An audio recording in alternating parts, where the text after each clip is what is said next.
Tepuk tangan dong, haleluya. Thank you Pak Roni. Saya tahu persis beliau baru sampai dari US, tentunya banyak kesaksian yang ingin disaksikan. Jadi saya merupakan satu kehormatan saya bisa di sini ya. Kita menerima kerajaan yang tidak terguncangkan, bukan seperti ini saudara ya. Oke.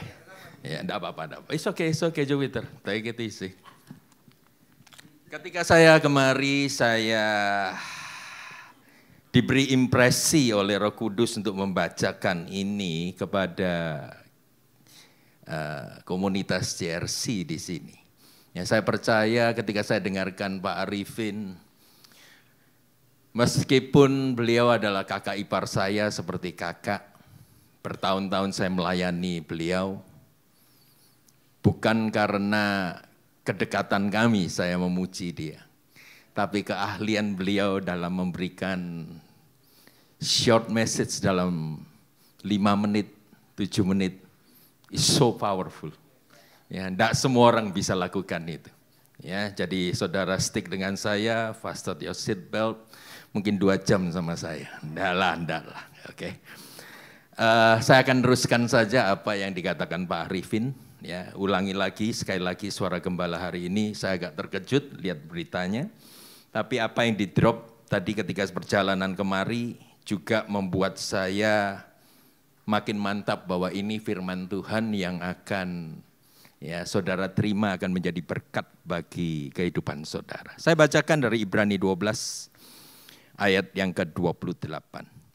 Jadi karena kita menerima kerajaan yang tidak tergoncangkan, marilah kita mengucap syukur dan beribadah kepada Allah menurut cara yang berkenan kepadanya dengan hormat dan takut. Berhenti di sana terlebih dahulu. Ya, Pak Arifin tepat sekali mengatakan bahwa godliness itu tidak bisa diterjemahkan dalam bahasa Indonesia karena paling-paling kita cuma temukan kesalehan dan ibadah. Ya, saya rasa godliness lebih daripada itu. Ya, ibadah kesalehan itu kita bisa pertontonkan performance, orang lain pun melakukan hal yang sama. Ya, bahkan kita orang Kristen kadang-kadang kalah, ya, kalah performance-nya daripada yang lain-lainnya. Tetapi saudaraku yang kasih, bicara tentang godliness itu adalah sesuatu yang keluar dari dalam hati. Ayat singkat ini tadi saya dapatkan pengertian begini. Dikatakan bahwa ya marilah kita mengucap syukur dengan cara yang berkenan kepadanya. Ibadah kepada Allah menurut cara yang berkenan kepadanya. Kadang-kadang kita punya pikiran yang sangat lucu sekali bahwa kalau kita ke gereja hari Minggu itu enough untuk masuk ke surga. I don't think so. Ya, ini mungkin berita yang mengejutkan bagi saudara. Saudaraku yang kasih, dikatakan cara yang berkenan kepadanya. Kalau kita jadi orang Kristen, puluhan tahun yang lalu terima Yesus, buka hati, ya istilahnya dibaptis, kemudian kita merasa bahwa ya kita sudah dapatkan surga, kemudian hari-hari kita diisi dengan yang lain-lain yang tidak berkenan kepada Tuhan. Ayat ini bagi saudara. Ibadah yang berkenan kepadanya dengan hormat dan takut. Ayat 29 ini mengatakan begini, sebab Allah kita adalah api yang menghanguskan.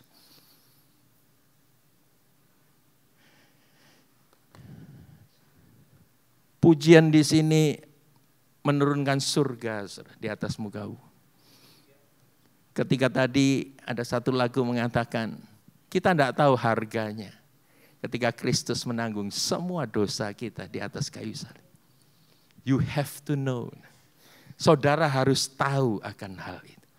Oleh karena dia mati kemudian bangkit pada hari yang ketiga, saudaraku yang kasih.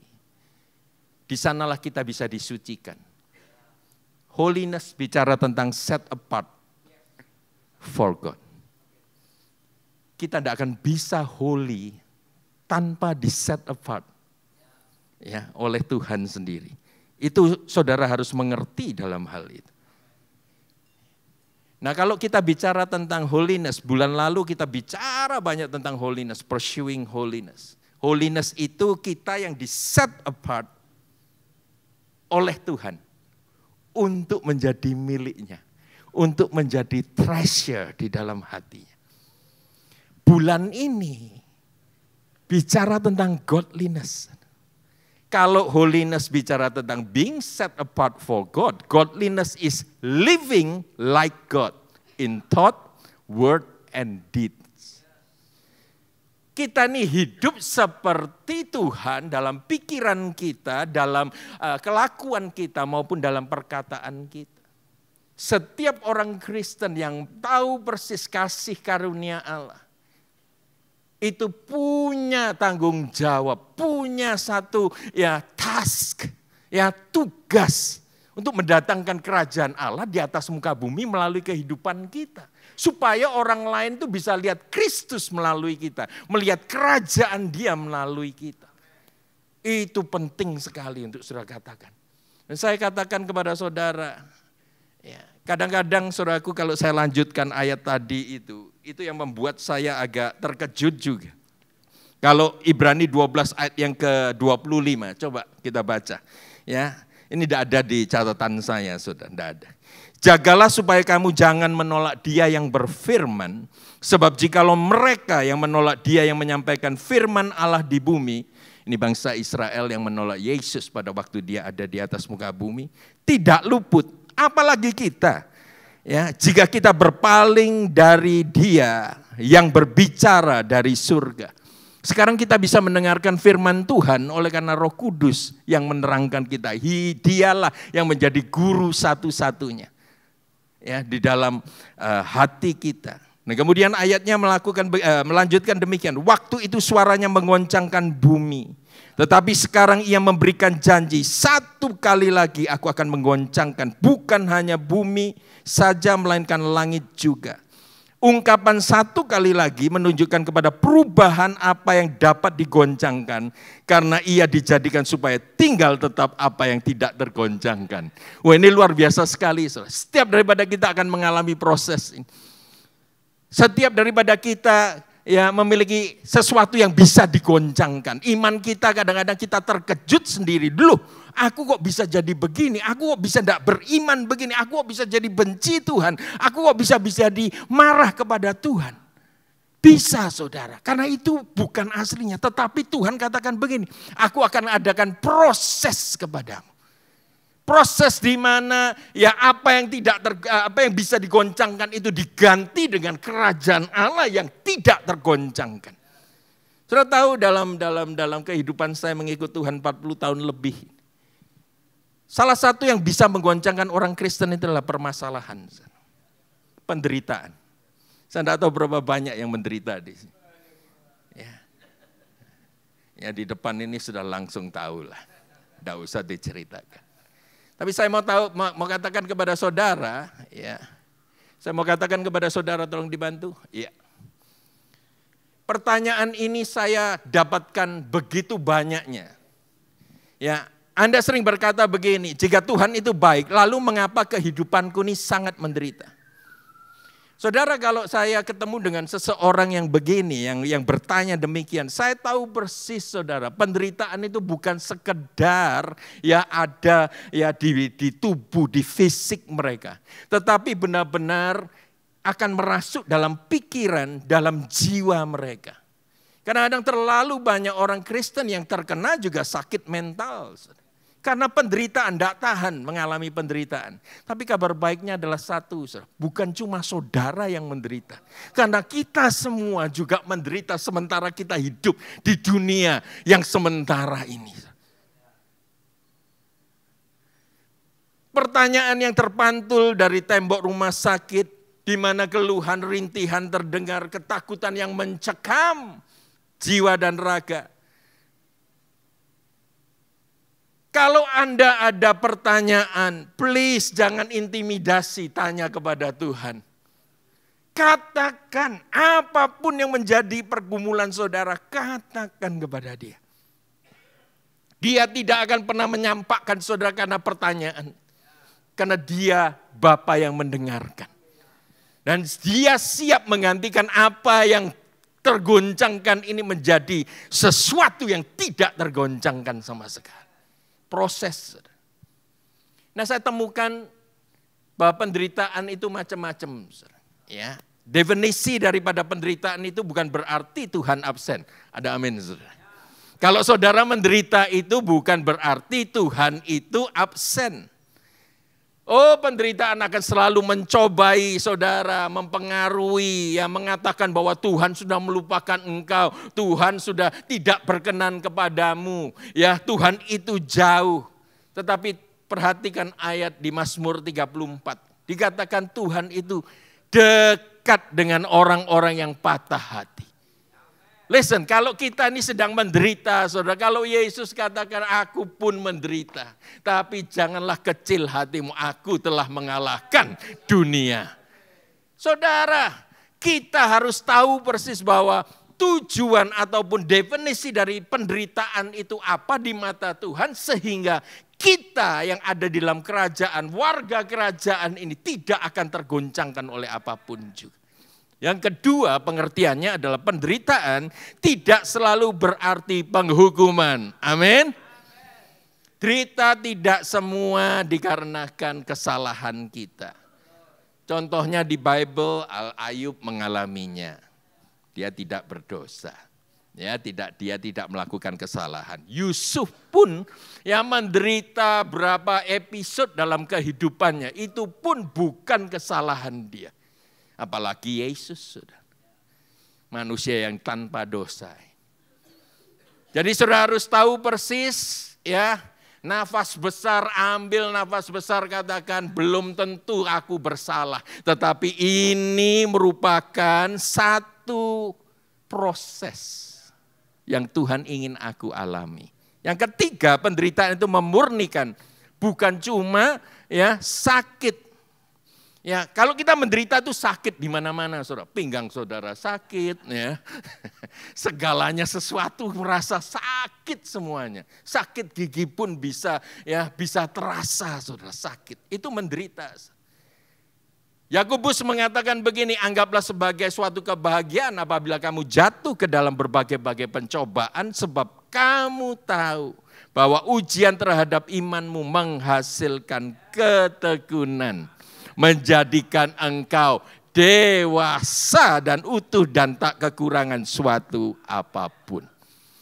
Saya ingin saudara menerima ya definisi yang sederhana ini di dalam hati saudara. Kalau saudara sedang menderita dan kalau Anda bertemu dengan penderitaan, sadari bahwa di balik semuanya itu ada tangan Tuhan yang membela saudara. Sekali lagi saudara yang kasih, bicara tentang penderitaan, God is not the author of evil. Tuhan tidaklah bersuka cita melihat Anda menderita, tetapi dalam dunia yang menua, yang sudah usang ini hampir berlalu, penderitaan itu nyata, saudara. Ya, tidak ada keadilan di atas muka bumi. Di sanalah kita menderita. Tuhan ya bukanlah pencipta dari penderitaan, tetapi Dia tidak membuang penderitaan itu begitu saja. Dia akan merubahnya menjadi satu kesukaan, satu proses pendewasaan bagi rohani kita. Supaya kita bisa live in godliness. Dia adalah redeemer, saudara, penebus. Saya senang sekali, saya temukan ini entah siapa yang menulisnya, tetapi saya senang sekali mengatakan begini, you don't fix yourself to find God. You don't fix yourself to find God. You cannot fix yourself to find God. Realitinya adalah you find God and He fixes what was broken. Kalau saudara temukan Dia, pasti Dia akan restorasi, pasti Dia akan sembuhkan apapun yang sedang terjadi dalam kehidupan saudara. Tahun 1999, saudara, di tengah-tengah malam yang dingin di kota Dallas, Texas, kami berdua bersama istri, saya belum memperkenalkan istri saya, tolong berdiri sejenak, Berdiri sejenak, ya. Ini wanita yang saya kejar 7 tahun. 3 kali broken heart dengan wanita yang sama. Kemudian kita menikah hari ini 36 tahun. Ya, salah satu putra saya ada di tengah-tengah juga, mau berdiri, oh sungkan dia. Oke. Ya. Nah, di tengah-tengah malam yang gelap, ya subuh saudara, kami masih jet lag. Saya tinggal di satu missionary apartment, di mana sekolahan kami Christ for the Nation Dallas Texas menyediakan ruangan bagi kami untuk tinggal di sana beberapa malam. Ketika itu saya tidak bisa tidur, hati saya gelisah. Ya, tanpa sadar ada remote di meja itu. Saya putar ya, dan memang sekolah Alkitab sudah begitu on. Bukan Netflix, bukan apa-apa, bukan apapun juga, tetapi TBN. Nah, pada waktu itu seorang berkhotbah tentang satu judul, yang dia bawakan, membuat saya itu hancur hati, membuat saya itu bisa percaya pertama kalinya urapan itu bisa keluar dari TV. Seseorang yang membawakan firman Tuhan begini, bicara tentang seorang tokoh yang saya ingin berikan contoh kepada saudara. Bicara tentang godliness, jarang tokoh ini dibahas. Bicara tentang godliness, banyak yang membahas tentang Yusuf, banyak yang membahas tentang Esther, banyak yang membahas tentang tokoh-tokoh lainnya. Tetapi anak ini bernama Mephibosheth. Ketika saya dengarkan preacher ini mengkhotbahkan tentang someone drop me, my God. Hati saya hancur. Istri saya sedang tidur, saya ada di ruangan kecil di kamar tamu itu. Saya menangis dan saya tahu persis saat itu Roh Kudus menyembuhkan hati saya. Hati saya yang lagi berdarah-darah, ya pokoknya confused tentang bagaimana caranya ini di dalam rumah Tuhan kok bisa terjadi demikian. Tetapi Tuhan itu luar biasa.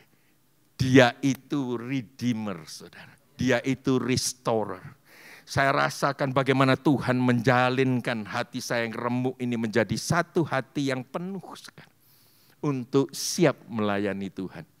Impossible kalau hati saudara sedang berdarah-darah bisa melayani Tuhan dengan maksimal. Karena yang keluar itu akan selalu kepahitan. Saya ingin kisahkan kepada saudara, kalau bicara godliness, saya selalu lihat tokoh ini. Tokoh yang tidak pernah dibahas oleh jarang pendeta bahas tentang Mephibosheth. Tapi saya temukan luar biasa sekali. Ya, orang ini luar biasa sekali. Tetapi kita lihat terlebih dahulu lah, kisahnya terlebih dahulu. Someone drop me. Saudara, 2 Samuel 9 ayat 13, 1-13 saya tidak punya waktu. Tetapi pada hari itu terlihat sekali bahwa orang-orang Filistin sedang menghancurkan tentara Israel, ya, dari bangsa Israel yang tidak lagi mencari wajah Tuhan karena Raja Saul ini. Saul terbunuh, Yonatan juga terbunuh di Gilboa. Sudah tahu bahwa Yonatan ini adalah ayah daripada Mephibosheth. Mephibosheth dilarikan karena mendengar bahwa ya kerajaan tentara Filistin akan masuk ke dalam istana, saudara. Sudah bisa tahu kalau musuh masuk, saudara, habis semuanya. Termasuk nyawa-nyawa itu habis semua. Maka salah satu susternya, salah satu ya penjaga dia melarikan dia, membawa, ya dikatakan Mephibosheth saat itu usia 5 tahun. Dari istana dibawa kepada safe house di Lodebar, rumah daripada seseorang yang bernama Makir. Tempat isolasi, mungkin dikasih KTP yang ya berbeda namanya, ya tidak boleh ngaku namanya Mephibosheth, tidak boleh ngaku bahwa engkau ini keturunan raja dan lain sebagainya. Ya pada waktu itu tergesa-gesa, ya segera diambil anak ini, anak kecil ini, dan di dalam proses perjalanan itu tiba-tiba dikatakan anak ini jatuh. Entah bagaimana cara jatuhnya dia, tapi Alkitab menuliskan kedua kakinya lumpuh, timpang. Dari kehidupan ya yang ada di puncak, dia ini adalah raja yang sedang menantikan tahta, saudara. Ya. Ya jelas sekali dikatakan kalau Raja Saul meninggal ataupun menyerahkan tahtanya kepada Yonatan, pastilah suatu hari Yonatan akan menyerahkan tahtanya kepada Mephiboset. Kehidupan di mana lahir dengan sendok garpu emas itu. Tidak perlu mikirin breakfast saudara, begitu dia melek mata, I'm hungry, lapar, ke ruangan makan, makanan satu meja. Dari kehidupan begitu dalam satu hari bisa berjungkir balik, bisa berubah menjadi the worst day of Mephiboset.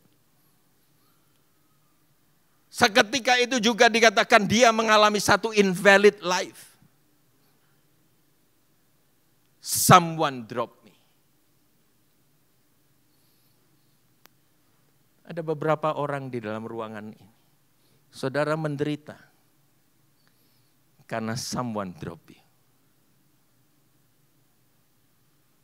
Hati Anda masih berdarah. Dan saudara selalu memiliki satu pemikiran di dalam pikiran saudara. Andai kata. Dan itu sering membawa saudara kepada masa lalu saudara. Kenapa aku ada di dalam keadaan seperti ini? Saudara, ketika panggilan Anda bertabrakan dengan kontradiksi, panggilan Anda sebagai anak Tuhan, dan bertabrakan dengan kontradiksi hari ini, aku kok bisa hidup? Kadang-kadang makan pun cuma satu bungkus nasi kucing. Di mana kehidupan Anda saat ini mengalami kenyataan yang sangat menyakitkan. Anda tidak tahu di balik semuanya itu. Tanpa Anda sadari ada kehidupan baru yang sedang mengerang untuk dilahirkan. Anda bukan sedang dikubur, tapi Anda sedang dibangun kembali. Pada waktu peristiwa ini terjadi, Anda bisa merasakan tarikan, stretching itu. Rentangan itu. Kesunyian tanpa teman. Dia harus menyembunyikan identitasnya. Dia tidak bisa mengaku, aku Mephiboset, putra daripada pangeran raja ataupun cucu daripada raja. Tidak bisa, saudara. Bahkan dikatakan peringatan, jangan berteman dengan siapapun juga. Kesunyian, saudara. Semua teman meninggalkan dia pada waktu dia ada di Yerusalem. Dia ada di tempat Lodebar tanpa teman, kesunyian. Penderitaan yang tiada hengkang dari hidupnya, dia tidak bisa jalan. Sometimes kita bisa merasakan, orang Kristen bisa merasakan begini. Apakah aku sedang mengalami out of blessings? Mungkin semua perkenanan Tuhan aku sudah gunakan. Sehingga ketika aku berdoa pun aku tidak dapatkan damai sejahtera. Tetapi dengar baik-baik, kalau saudara di set apart untuk Tuhan. Dan benar-benar saudara dipersiapkan untuk hidup dalam the blessing of God. Saudara tahu apa yang terjadi? Roh Kudus masih bisa berbisik di sini. Dan Roh Kudus akan menggerakkan iman saudara. Walaupun iman itu begitu kecilnya. Ya, kalau Roh Kudus katakan masih ada masa depan. Dan saudara harus menyambutnya. Ya Tuhan, masih ada masa depan.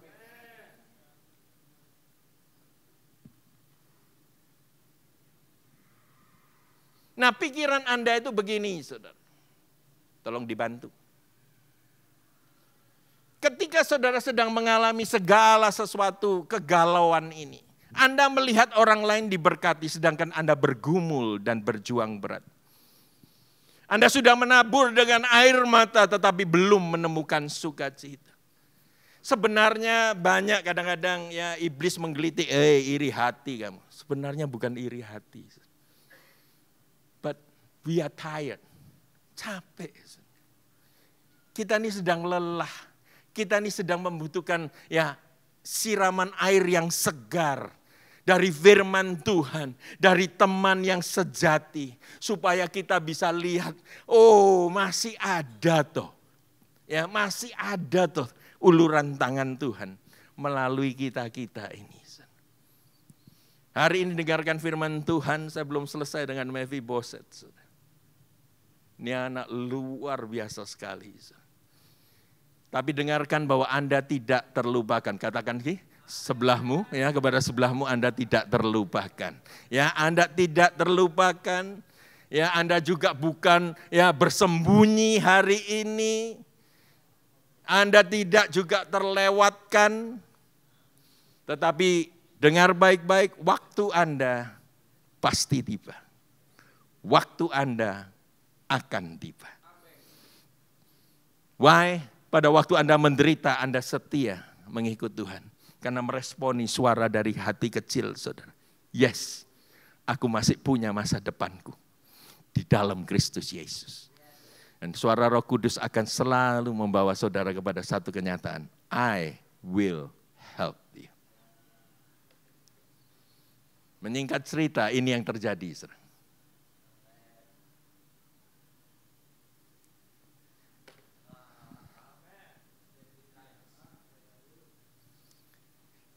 Daud kembali, saudara. Ya, istilahnya dia menjadi raja di Yerusalem. Ya, kehidupannya sudah ya enak lah, istilahnya itu luar biasa sekali. Daud pun menderita, saudara, saat dikejar oleh Saul dan lain sebagainya. Tetapi Daud masuk ke istana raja. Ya, dia sedang senang-senang, dia sedang enjoy his life. Tiba-tiba ada satu pikiran di drop Tuhan di dalam kepala Daud. Mak bleb gitu. Kok kelihatan dia? Aku kok inget dia. Yonatan ini punya loh keturunan. Makanya tuh Daud berkata demikian, masih adakah orang yang tinggal dari keluarga Saul, maka aku akan menunjukkan kasihku kepadanya oleh karena Yonatan. Itu sepertinya hati raja itu seperti batang air di dalam tangan Tuhan. Dialirkannya kemana ia ingini. Saudara, jangan mengatakan mustahil ya, ataupun begini, merasakan diri saudara bahwa saudara dilupakan. Tidak ada orang yang ingat kepada saudara. Dengarkan. Kalau Tuhan mengendaki, butuh cuma satu orang untuk mengangkat saudara. Dan Tuhan akan taruh pikiran itu, wajah saudara di orang itu. Menyingkat cerita, Daud mengatakan kepada pelayan-pelayannya, adakah yang tahu keturunan Saul? Siba angkat tangan. Siba, ya, sama kisahkan ini perwakilan dari banyak hamba-hamba Tuhan mengatakan begini. Siba mengatakan begini, ada tuanku raja. Saya mengetahuinya bahwa dia disembunyikan di Lodebar. Maka Daud tidak terlalu lama, tidak ngambil waktu, dia katakan perintahkan jenderal itu untuk mengambil Mephiboset dari Lodebar. Saya bisa bayangkan si kecil ini dengan lumpuhnya, saudara. Oh, bukan kecil lagi sih, sorry. Usianya 20 tahun, saudara. Can you imagine 15 tahun, dari 5 tahun ke 20 tahun, 15 tahun disembunyikan, 15 tahun menderita, 15 tahun digojoh oleh iblis mengatakan, you are worthless, engkau nothing. But God remember him. Oleh karena perjanjian darah antara Daud dan Yonatan inilah yang terjadi. Setiap minggu kita mengadakan perjanjian dengan Allah yang luar biasa, Allah yang hidup. Saudara tidak akan pernah terlupakan di dalam pikiran Tuhan. Beri tepuk tangan untuk Tuhan Yesus. Ketika diambil saudara Mephiboset ya, dari Lodebar menuju istana raja. Kemudian dipersilahkan semuanya, ya, para pegawainya. Saudara tahu ya, saya mengunjungi baru-baru ini orang yang cukup oke lah, punya nama lah di Indonesia ini. Semuanya mempersilahkan kami, membuka pintu, melayani kami. Saudara bisa bayangkan pada waktu itu Mephiboset masuk ke istana raja. Dia sampai gemeter, dia tahu ini ruangan yang bukan baru untuk dia. Dulu dia bisa berlari-lari di ruangan makan ini. Ya, dia bisa main sepak bola di sana, dia bisa apa saja, dia teringat. Tetapi hari ini dia datang di sana, dia tidak berani duduk, saudara. Dia duduk di lantai.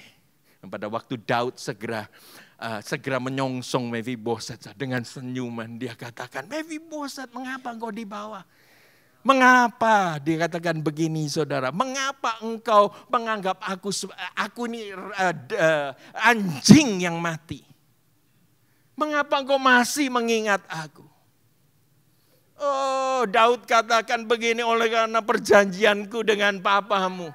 Semua warisan yang masih ada, aku tahu Saul memiliki ini, Yonatan memiliki ini. Semua aku akan kembalikan kepadamu. Lihat, in one day nasib dia berubah dari istana menuju kepada Lodebar, penderitaan itu. 15 tahun proses itu. Tetapi in one day juga Tuhan bisa pulihkan. Tuhan bisa pulihkan keadaan saudara.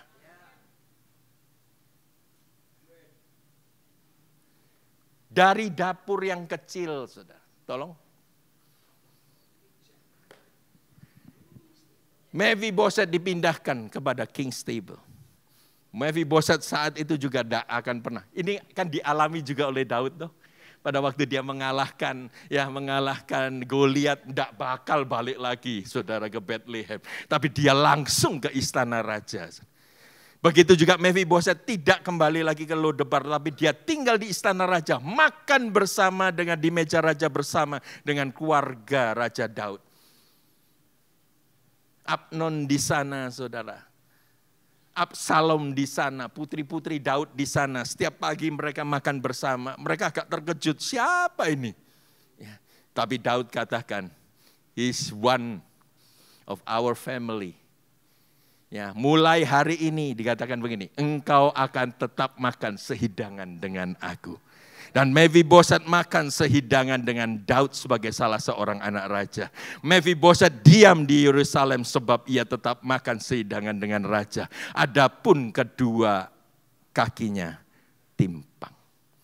Saudara, saya biasanya selesaikan ini bertahun-tahun yang lalu saya khotbahkan. Saya selesaikan di sini. Karena pada waktu Mephiboset yang lumpuh itu, tidak ada satupun dari keluarga Daud yang tahu bahwa dia lumpuh. Karena apa? Taplak meja itu, tablecloth itu menutupi ketimpangannya.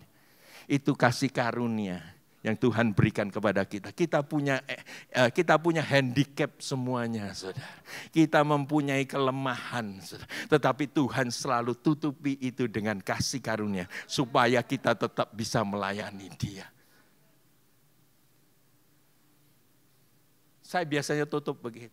Tapi ketika suatu saat saya terlihat, ya di mana godliness-nya Mephiboset. Oh, saya temukan, saudara. Coba, ya the next one. Here comes the betrayer. Saya tidak tahu kehidupan saudara. Tetapi ini biasanya kita akan alami dalam proses. Ya, apa yang bisa tergoncangkan dalam hidup kita untuk dijadikan Tuhan menerima kerajaan yang tidak tergoncangkan itu kadang-kadang melalui ini pengkhianatan. Nah, saudara, saya kisahkan secara singkat saja bahwa ketika itu Absalom mengadakan kudeta, anaknya sendiri hendak menjatuhkan papanya, sehingga dikatakan Daud harus lari saat itu juga seperti Mephiboset juga harus lari dari istana. Tapi dikatakan lucu sekali, dikatakan bahwa Daud pun sampai tidak pakai sandal, saudara, untuk melarikan diri dari istana itu, kejaran Absalom. Menyingkat cerita juga dalam pembuangannya, Daud lari ke daerah itu, Siba, balik lagi kepada Siba. Siba itu mengetahui lokasi Daud bersembunyi. Dia berkata kepada Mephiboset, Daud di sana. Mau enggak kita ini mengunjungi beliau ataupun mengunjungi Raja Daud? Mephiboset katakan, oke, ya aku akan persiapkan semuanya. Karena Siba ini pelayan, dikatakan bawa semua bekal, roti, anggur, apapun bawa, dan keledai-keledai itu. Saudara, pada waktu ditunggu, ya Siba dan Mephiboset janjian jam 9 pagi ya kita akan berangkat. Jam 9 Mephiboset menantikan Siba tidak datang-datang. Tidak datang-datang. Jam 10 dinantikan, 12 dinantikan, 3 dinantikan. Dia baru ngeh, ini pembantuku. Pasti sudah berangkat sendiri. Dan benar, saudara. Tolong baca kalau punya waktu. Saya rasa ini kisah yang boleh difilmkan kalau bisa. 2 Samuel 18 ayat 1 sampai 4. Ketika Siba bersama keledai-keledai ketemu dengan Daud. Ya, siap.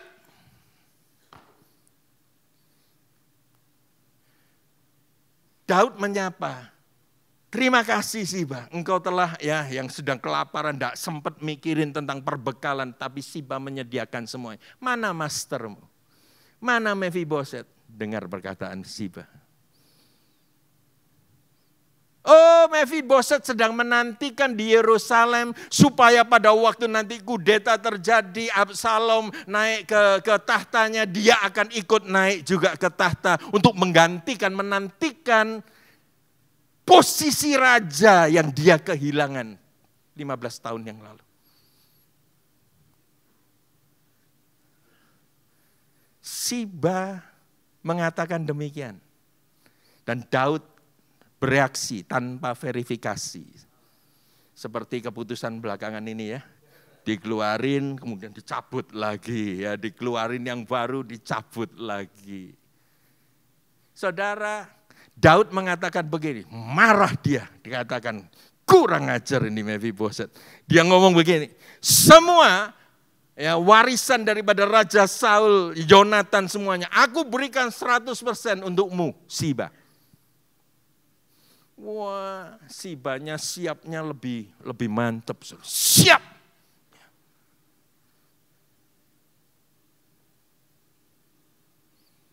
Menyingkat cerita lagi, Absalom tergantung di pohon. Makanya saudara, jangan engkau sia-siakan orang tuamu, apalagi engkau mengutuki orang tuamu. Hidupmu tidak akan pernah sejahtera, bahkan umurmu pun akan singkat. Absalom tergantung mati, sehingga Daud bisa balik lagi ke istana lagi di Yerusalem. Ketika dia masuk saudara ke istananya kembali, dia lihat ada seseorang yang lusuh, benar lusuh. Kotor, bau, saudara, brengos, brewok di mana-mana. Dilihat orang ini tidak pernah keramas. Dia lihat Mephiboset. Yes. Kemudian Daud ngomong begini, mengapa engkau tidak ikut Siba untuk meniliki aku? Mulailah Mephiboset bercerita. Next one please.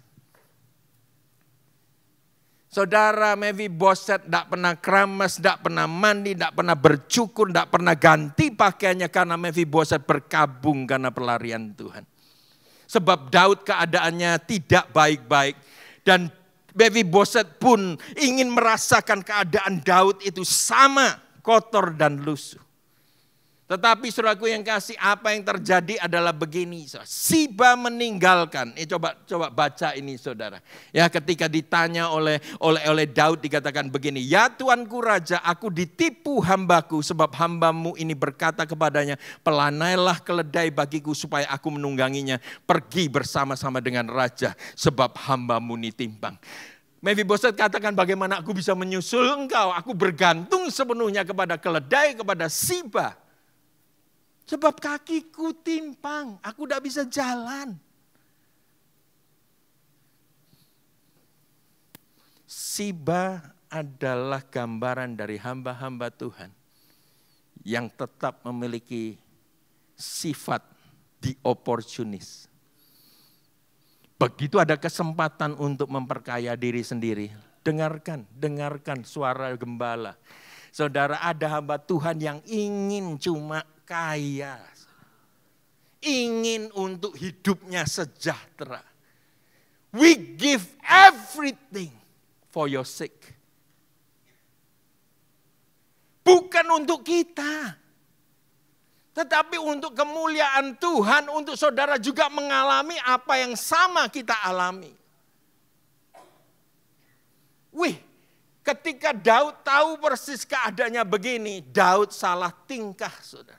Dia kompromilah, dia ngomong gini, oke, kalau begitu 50% untuk Siba, 50% untuk engkau. This is godliness. Dengar baik-baik Mephiboset. Saya buka topi saudara ketika saya mendengarkan begini.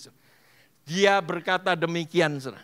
Biarlah dia mengambil semuanya, sebab Tuan Raja sudah pulang dengan selamat. I don't care about inheritance. Aku tidak peduli tentang warisanku. Tetapi yang aku inginkan, aku melihat engkau selamat. Engkau sukacita, kerajaanmu datang. Itu hati daripada Mephibosheth. Let's talk about godliness, saudara.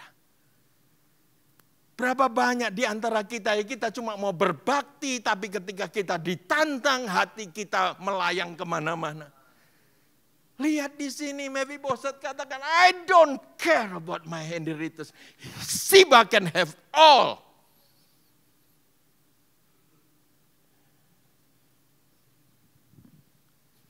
Zaman sekarang ini, saudara, kadang-kadang saya pikir begini, my God. Begitu banyaknya dari suara gembala, saudara sudah tahu persis hati dari Pak Arifin. Dia kadang-kadang lihat orang Kristen sudah diselamatkan, sudah diberkati, tapi egonya, tapi mementingkan diri sendiri, tidak pernah perhatian kepada kerajaan Tuhan, pekerjaan Tuhan dan lain sebagainya. Itu menyedihkan kita. Apalagi kalau kita yang membaptis Anda. Hidup Anda masih ya bolong-bolong, seenaknya sendiri. Come on. Ini hati yang dimiliki oleh Mephibosheth, katakan. Asal, ini seperti perempuan yang issue 12 tahun itu, issue of blood itu. Ketika aku jamak, asalkan aku bisa jamah saja. Itu hatinya di sana, imannya di sana.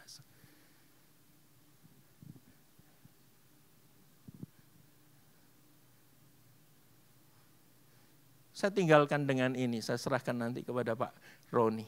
Tapi saya akan berdoa untuk saudara. Pertanyaannya adalah begini. Who is Jesus for you? Sedih saya. Kalau cuma in quote, Tuhan Yesus sebagai Tuhan memberkat, pemberkat, tukang menyembuhkan. Tukang loh saudara. How could you do that? Bagaimana saudara bisa melakukan itu? Saudara terima semua holiness, berkat, kasih karunia. Tetapi ketika Tuhan tantang, melayani aku. Godliness saudara itu bagaimana? Hati saudara intim enggak dengan Tuhan? Tuhan itu siapa sih bagi kita? Yesus itu siapa sih bagi kita? Apakah cuma kita gunakan Yesus? Tuhan tolong anakku, Tuhan tolong suamiku. Kemudian setelah Tuhan tolong, saudara ambil Tuhan, masukkan ke dalam satu gudang begitu, saudara tutup lagi. Ketika emergency lagi, keluarin lagi, Yesusnya dikeluarin. Tuhan tolong begitu. Is that Jesus for you? I declare one thing. Jesus is the King. The King of all. Kalau bukan Yesus menjadi raja, Yesus tidak akan menjadi raja siapa-siapa bagi saudara. Please. Hati saya sedih. Kalau melihat cuma gereja itu cuma wow ya meriah-meriah. Tapi tidak ada satu godliness yang kita bisa temukan di dalam komunitas. Let's serve the Lord with the heart like Mephibosheth. Saya contohkan ini bukan hamba Tuhan yang hebat-hebat. Timpang loh.